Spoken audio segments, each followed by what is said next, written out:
అందరికీ praise the lord. ఈరోజు దేవుడు మనతో మాట్లాడాలని ఇష్టపడే అంశము దేవుని పిలుపు. హెబ్రీ పత్రిక 11వ అధ్యాయం 8వ వచనము. అబ్రహాము పిలువబడినప్పుడు విశ్వాసమును బట్టి ఆ పిలుపునకు లోబడి తాను స్వాస్థ్యముగా పొందనయున్న ప్రదేశమునకు బయలువెళ్ళెను, మరియు ఎక్కడికి వెళ్ళవలెనో అది ఎరుగక బయలువెళ్ళెను. ఈ పిలుపు దేవుడు అబ్రహామును పిలిచిన పిలుపు.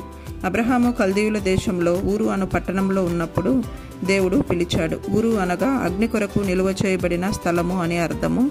అగ్ని కొరకు నిలువ చేయబడిన ఈ స్థలము నుండి పాలు తేనెలు ప్రవహించు దేశమునకు అనగా కనానుకు దేవుడు నడిపించటానికి అబ్రహామును పిలిచాడు. విశ్వాసమును బట్టి అబ్రహాము లోబడి బయలుదేరాడు. యెషయా గ్రంథం 43వ అధ్యాయం 1వ వచనము.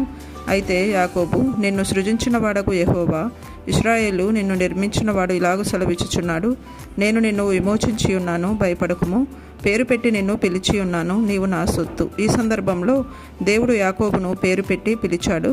ఆదికాండం 28వ అధ్యాయం 1 నుండి 22 వచనాలలో తండ్రి ఇంటి నుండి ప్రాణభయము చేత పారిపోతూ ప్రొద్దుగుంకినందువల్ల బేర్షబా నుండి హారాను వైపు వెళ్ళుచు రాత్రి ఒక్కడే నిలిచిపోయి ఒంటరిగా ఉన్నప్పుడు దేవుడు పిలిచి యాకోబును ఆశీర్వదించాడు.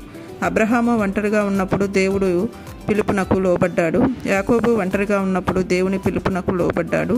ఇద్దరూ ఆశీర్వదింపబడ్డారు. అయితే ఈరోజు దేవుడు 1 తెస్సలోనికైలు 2వ అధ్యాయం 11వ వచనం ప్రకారము తన రాజ్యమునకును మహిమకును మిమ్మును పిలుచుచున్న దేవునికి తగినట్టుగా మీరు నడుచుకొనవలనని ఈ వచనం ప్రకారము దేవుడు అబ్రహామును కనానుకు నడిపించుటకు పిలిచినట్టు, యాకోబును తన స్వంత దేశమునకు మరలా రప్పించుటకు పిలిచినట్టు నిన్ను ఆయన తన పరలోక రాజ్యానికి తన మహిమకు కారణమవునట్లు నిన్ను పిలిచాడు.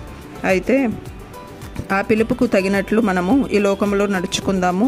ఆయన పరిశుద్ధమైన పిలుపుతో పిలిచాడు కాబట్టి ఈ లోకంలో పరిశుద్ధముగానే జీవిద్దాము. Praise the lord.